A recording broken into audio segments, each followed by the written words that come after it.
eu sou o professor Ismar Frango. Vamos falar hoje de diagramas de dispersão.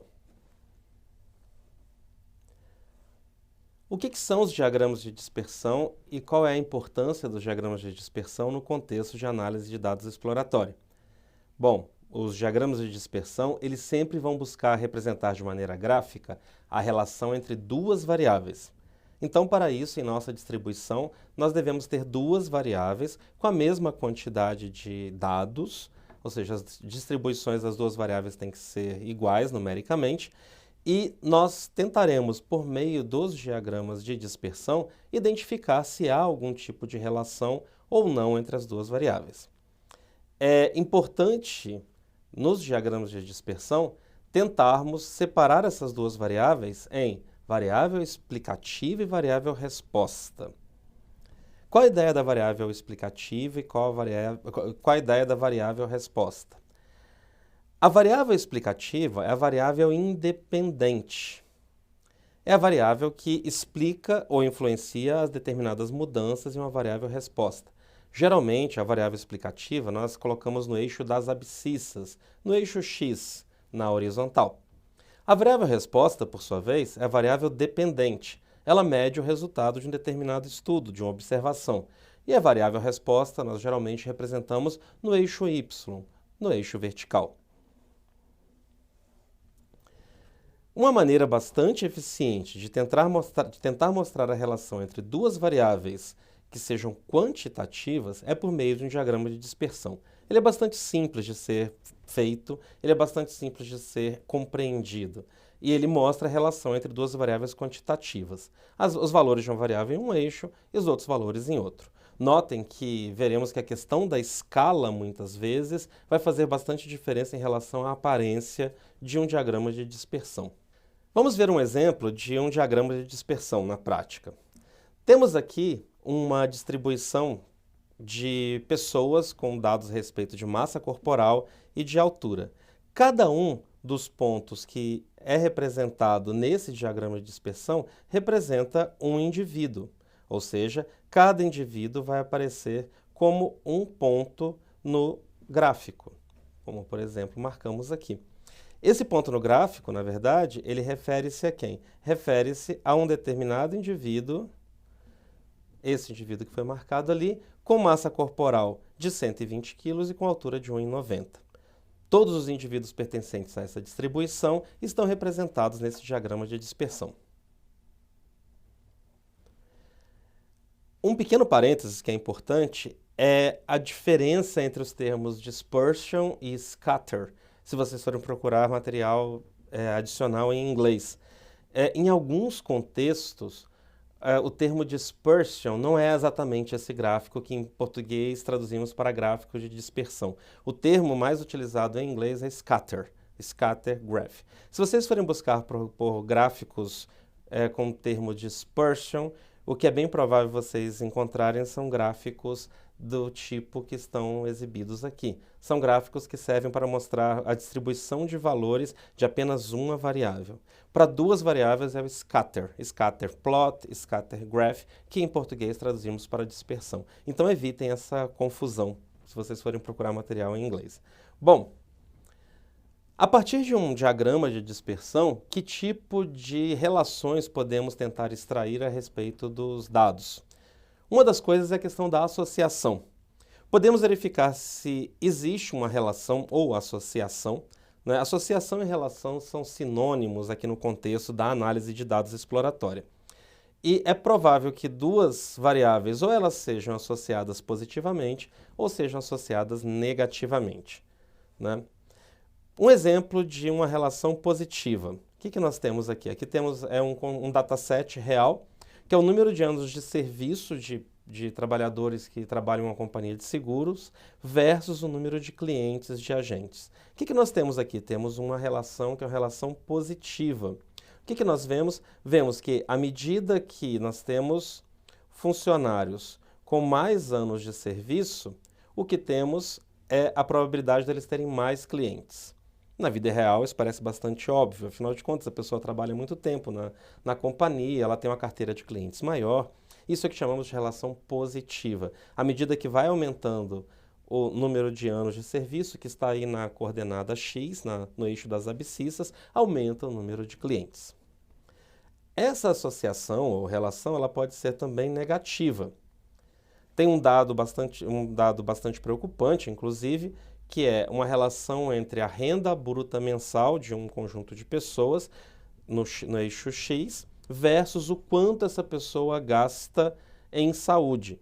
Nós vemos aqui uma relação que é negativa. Se vocês repararem nos pontos como eles se apresentam, temos aqui uma relação que ela é decrescente, ela é negativa, ou seja, né, quanto mais a pessoa ganha, né, menos ela gasta em saúde. Na verdade, é um tipo de relação que deve ser analisado com certo cuidado.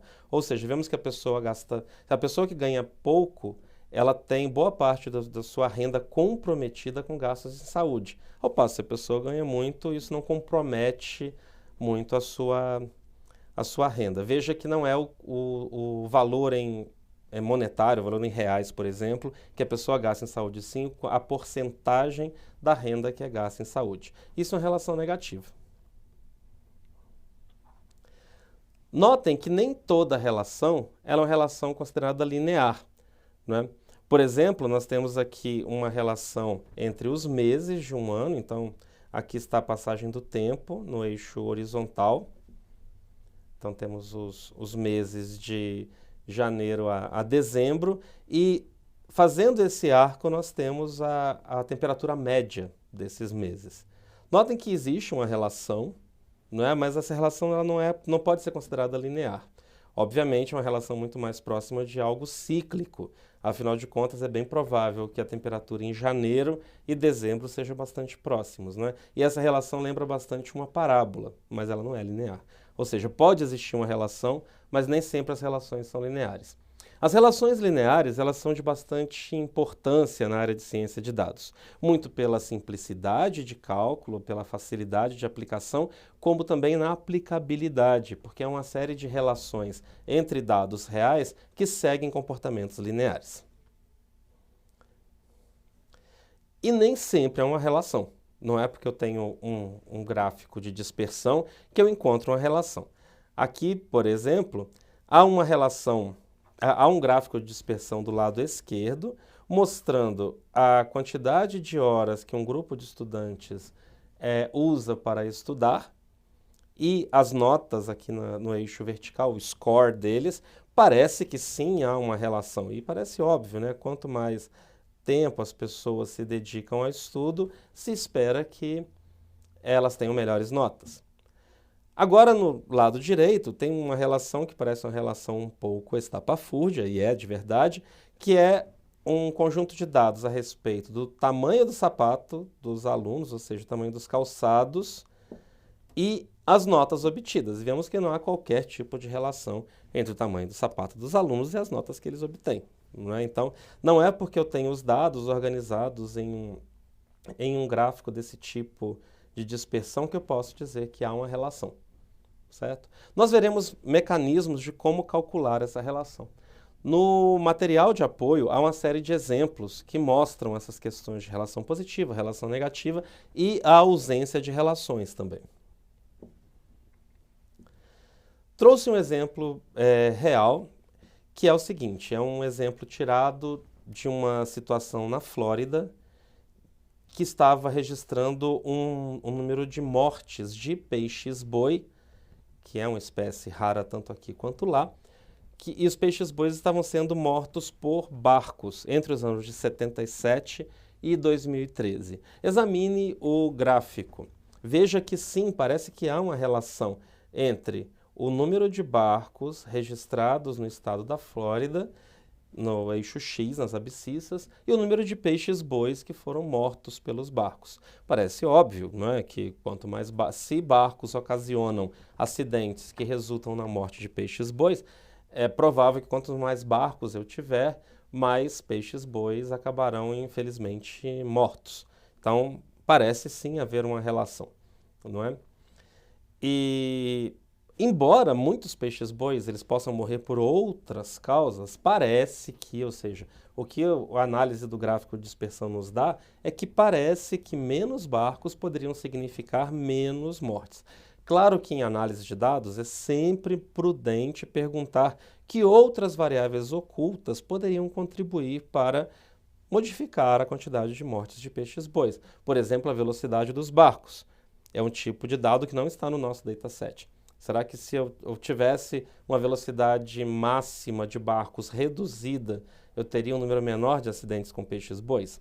Isso é algo para ser sempre verificado quando utilizamos os dados que provêm de datasets para tirar determinadas conclusões. Não é? Por quê? Porque qualquer mudança nas condições existentes da nossa observação ao longo do tempo, eles podem afetar a relação. Não é? Como a questão da velocidade que nós havíamos comentado. Né? Uma outra coisa bastante importante para se analisar em gráficos de dispersão é a formação de aglomerados.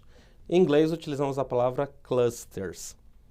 A análise de clusters, inclusive, é uma área bastante importante em ciência de dados. Em ciência de dados, utilizamos o conceito de clusters para ajudar a classificar um conjunto de indivíduos que estão dentro de uma distribuição. O que é um cluster? É um conjunto de pontos que aparenta estar agrupado em uma região próxima e, por conta disso, talvez tenha algumas características que são importantes, certo? Por exemplo, aqui nós temos um conjunto de alimentos que foram analisados, o dataset é um dataset de alimentos. No eixo das abscissas, na horizontal, eu tenho a quantidade de calorias e no eixo das ordenadas eu tenho a quantidade de sódio. Veja, não é o tipo de representação que vai nos servir para tentar encontrar alguma associação entre calorias e sódios. Sabemos que altas calorias e altos teores de sódio, nenhum dos dois faz muito bem à saúde. Mas nós não podemos dizer que quanto mais calorias um determinado produto tem, mais sódio ele terá. Nós não temos essa relação.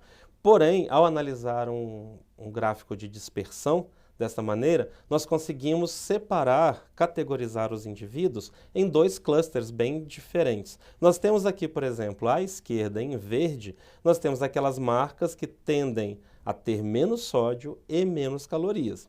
Não é porque tem menos um que tem menos outro. Não é uma relação de causa e efeito, e sim uma relação que categoriza esses alimentos. Os alimentos em verde, eles têm menos calorias e menos sódio, ao passo que os alimentos em azul, por pertencerem a esse cluster, eles têm mais calorias e têm mais sódio. Guardem bastante bem essas considerações a respeito de clusters, já que isso vai ser extremamente importante dentro do contexto de ciência de dados em diversas outras aplicações. Uma outra coisa a ser analisada é os diagramas de dispersão, eles são pensados para variáveis quantitativas, excelente. Afinal de contas, os diagramas de dispersão eles podem ser bastante úteis para encontrar relações entre as variáveis quantitativas. Mas e se quisermos trabalhar com variáveis categóricas? Lembra, as variáveis categóricas são aquelas variáveis que nos ajudam a classificar os indivíduos que estão presentes em uma distribuição. Especialmente quando trabalhamos com aglomerados, com os clusters, pode ser interessante trabalharmos com variáveis categóricas, até para demonstrar que as variáveis categóricas pertencem a um determinado cluster ou um outro determinado cluster. O que se faz geralmente na representação gráfica é utilizar algumas cores diferentes, como nós fizemos com o exemplo dos alimentos, ou usar símbolos diferentes. No caso do exemplo dos alimentos, eram dados quantitativos, não tinha problema. Mas é bastante comum, por exemplo, a utilização de símbolos diferentes, como aqui nesse exemplo, em que os elementos aqui estão marcados com uma cruz, ao passo que os elementos aqui estão marcados com um círculo. Então, ao usar símbolos diferentes, a gente pode trabalhar com categorias diferentes, certo? Bom, sobre diagramas de dispersão, basicamente é isso. Recomendo a vocês que verifiquem nosso material adicional, nosso material de apoio. Há uma série de exemplos ali, especialmente no que diz respeito à relação positiva, relação negativa, e nos vemos na próxima aula. Até mais!